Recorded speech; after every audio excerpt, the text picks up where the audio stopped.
Everyone thought he was a loser weeb, but he bags a Russian baddie with his Russian-speaking skills, shocking everyone. Alya is the most sought-after girl in the school because of his beautiful looks and because she is half Russian from her father's side.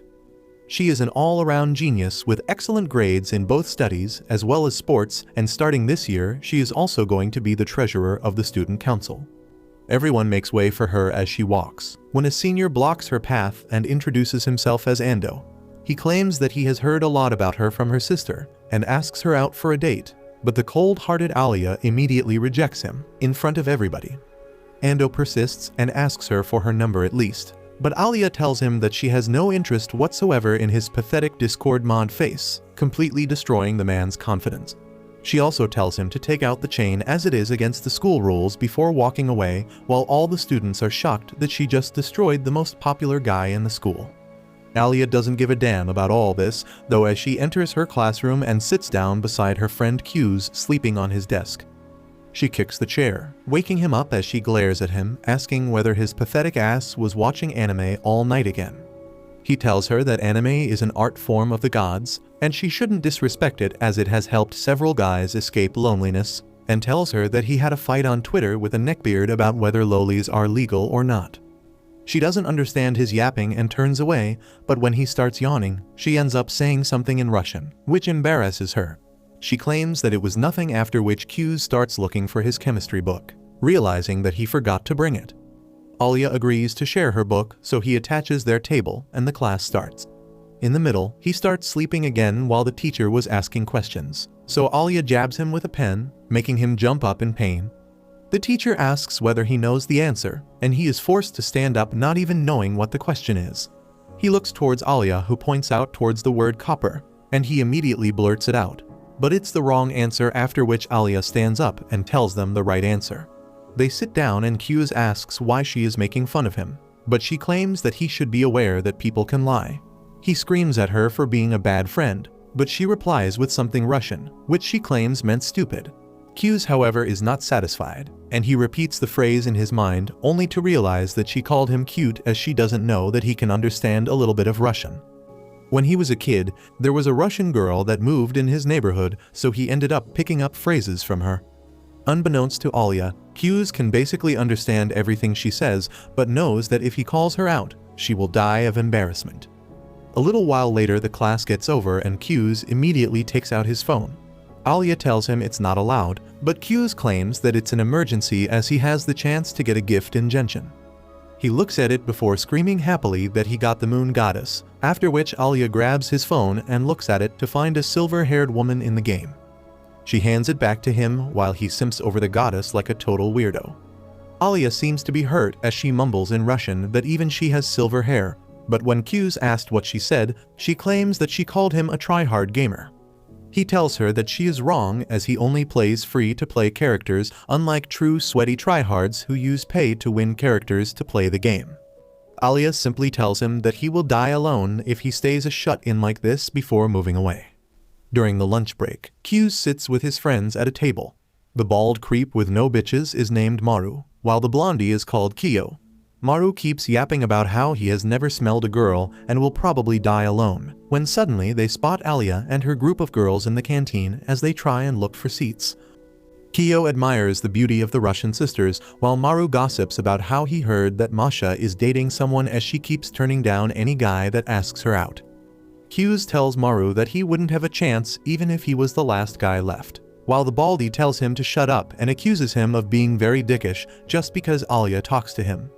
Q's turns to look at her, then tells Maru that she mostly snaps at him angrily, but Maru is a degenerate who would let girls step on him, so he doesn't mind being verbally berated. He claims that if he had a chance, he would have gone for Suo because she seems to be the most approachable, but Kyo brings him to reality, claiming that she is still out of league and has rejected even more guys than Alya or Masha. Q's turns around to see Alya and Suo walking their way when his eyes meet with Suo, who smiles at him and asks whether she can sit here.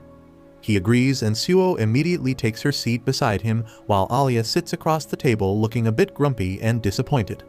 Suo starts talking to Q's about their similar ramen choices and how they both think that the ramen should be made spicier, while Alya looks at her omelet and starts fuming. She asks Q's whether he and Suo know each other, and Suo replies that they have known each other since childhood as they went to preschool together and have been friends ever since.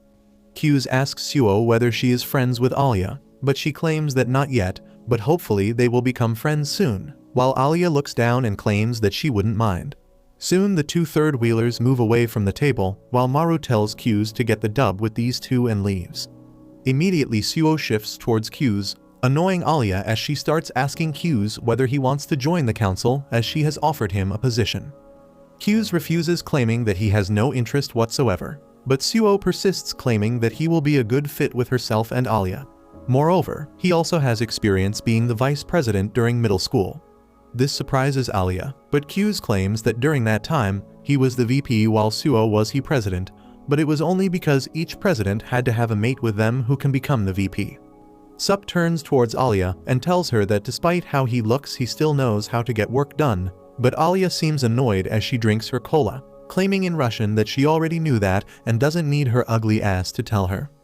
After lunch was over, Suo bids goodbye, leaving Alya and Q's alone, and Alya immediately asks whether they are close. Q's replies that they are good friends and asks why Alya looks so surprised. She claims that she never thought any girl would want to be a weeb's friend, but he points his finger at her, claiming that she is a girl and his friend. Alya is taken aback and claims that she is indeed his friend before walking away, claiming that she forgot something in the office. Later that night, Q's ends up dreaming about his childhood and the Russian girl who he would play with every single day as she taught him how to speak a little bit in Russian. She didn't know any Japanese, so Q's ended up forcing himself to learn Russian just to talk to her. He wakes up from the dream with a sad face as he realized that at this point she doesn't even remember her name. After that he didn't go to sleep, instead decided to head over for school, where he ended up cleaning everything in his classroom.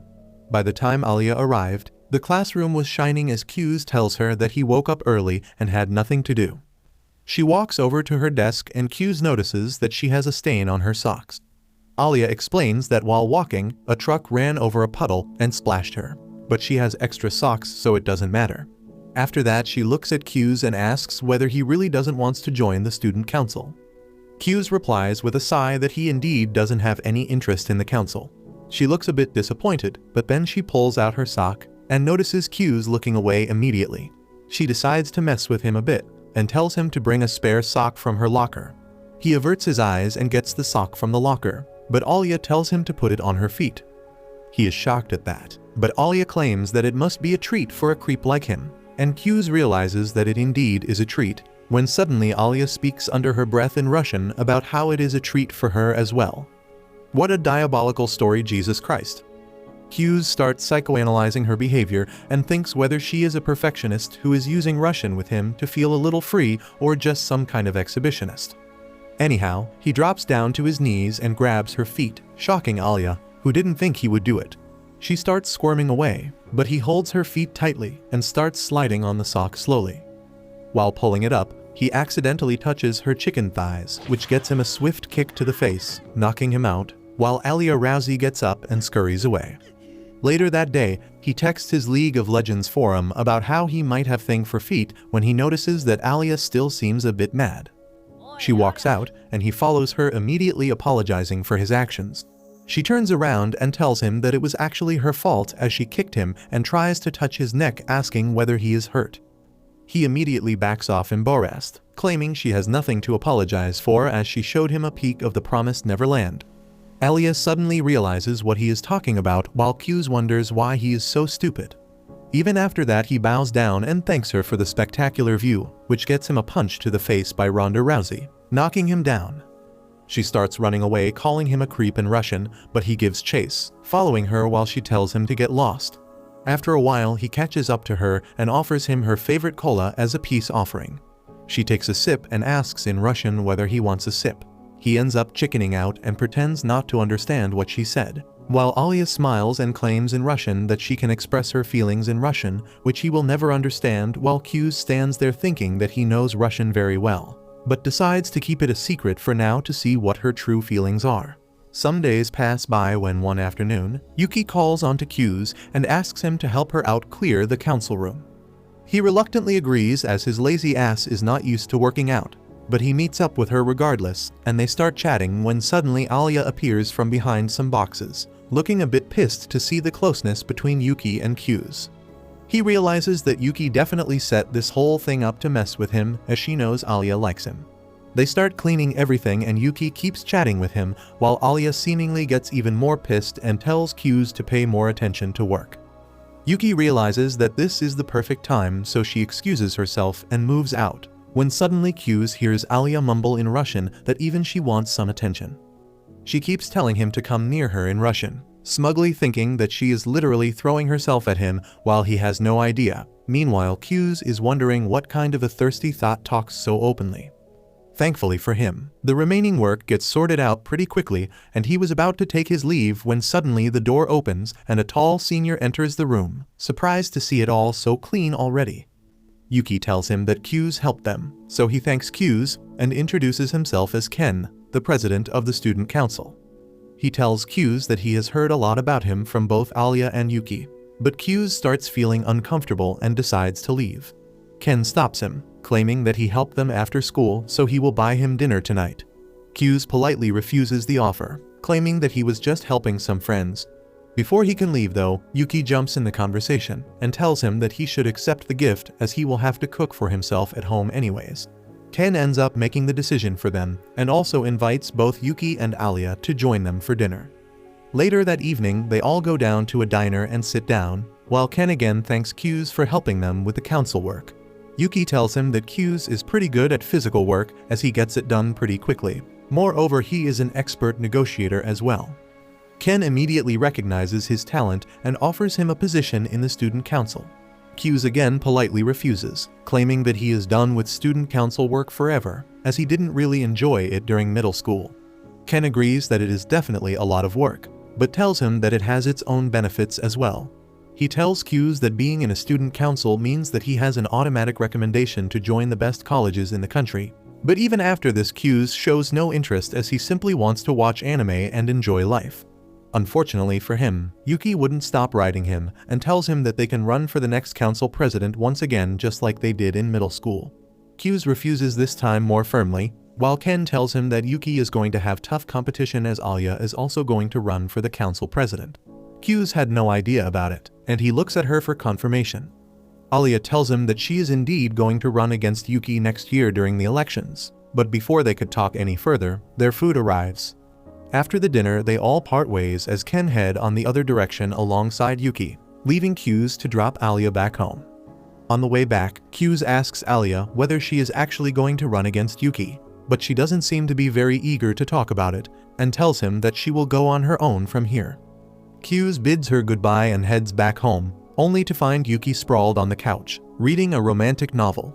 It turns out that Yuki is actually Q's real sister, but because she wants to be his wingman, she is pretending to be his love interest to make Alya jealous and want him more. He tells her that he doesn't need her help and heads back to sleep. The next morning, he gets woken up by his annoying sister once again, who jumps on top of his bed and tells him to get up even though it's a Sunday.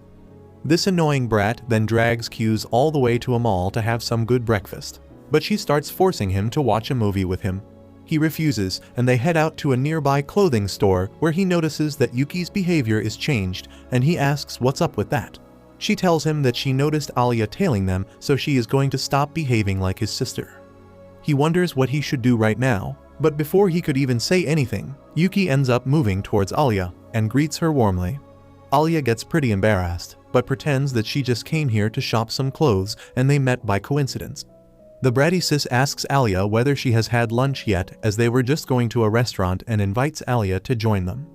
She then asks whether Alya likes spicy food, but poor Alya has only had mildly spicy curry and claims that she is fine with spices.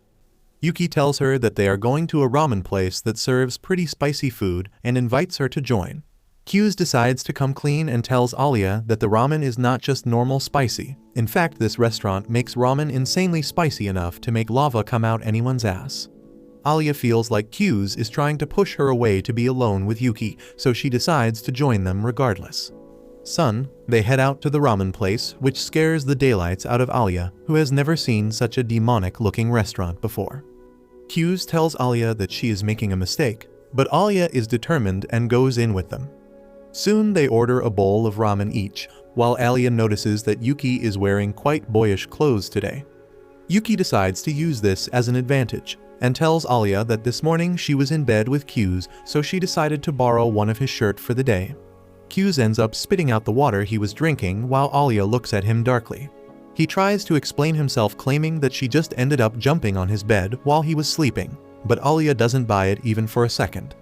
Thankfully, the ramen bowl arrives just in the nick of time, which shocks Alya completely as she has never seen something as red and hot as this bowl. Yuki and Q's seem pretty fine with it as Yuki tells them all to dig in before the noodles get soggy. Alya decides that she can't be left behind, so she immediately takes out the chopsticks and cools the noodles down a little bit before gulping them down. Immediately the spice hits her, but she pretends to be completely fine. Q's and Yuki also start eating and don't find the spice too much as they are used to it. But Q's ends up hearing Alya mumbling in Russian about how insanely hot it is, and he gets worried, so he asks her not to eat it, as they can get something else for her. Alya tells him that she likes the heat a lot, while Q's can literally see her tearing up and asking for help in Russian. Before he can say anything again, Yuki asks Alya about what she thinks of this dish, and when Alya says that she likes it, Yuki messes with her even more and gives her hot sauce to add in her ramen to make it taste even hotter. Q's tells Alya not to do it, but she is not going to lose this battle, so she puts a small amount of sauce in her noodles and tries it once again. This time she ends up screaming loudly, unable to control herself, and runs out of the restaurant. Q's follows her and finds her alone in a park and asks whether she is okay. Alya replies that she is fine, but Q's asks her whether she wants some ice cream and she immediately agrees. He gets her a triple scoop, which she likes much more than the hellish ramen. But while she was eating, Q's again asks her why she wants to become the council president. This makes her mood sour quickly as she tells him that she just wants to try. He asks whether she has a partner, but she replies that she doesn't, claiming that she has no need for a partner and can do it all herself. He tells her that it doesn't work that way as she needs to have someone to run for vice president with her. She replies that she will find a random person and put their name down in the register and it should be fine. But under her breath, she mumbles in Russian that she would want him to be her partner. She finishes up her ice cream and asks Q's whether he has any plans, as she wants him to help her shop for some clothes. Q's agrees to help her, claiming that they are friends, which surprises her a little, as she wonders whether he is feeling pity for her because he thinks she doesn't stand a chance against Yuki. She angrily walks into the changing room, determined to blow his mind with her fashion sense, but gets cold feet thinking what if he doesn't react at all. She still comes out of the room, and to her surprise, the moment Q sees her, he immediately compliments her, saying that the dress is making her look even prettier than she normally is.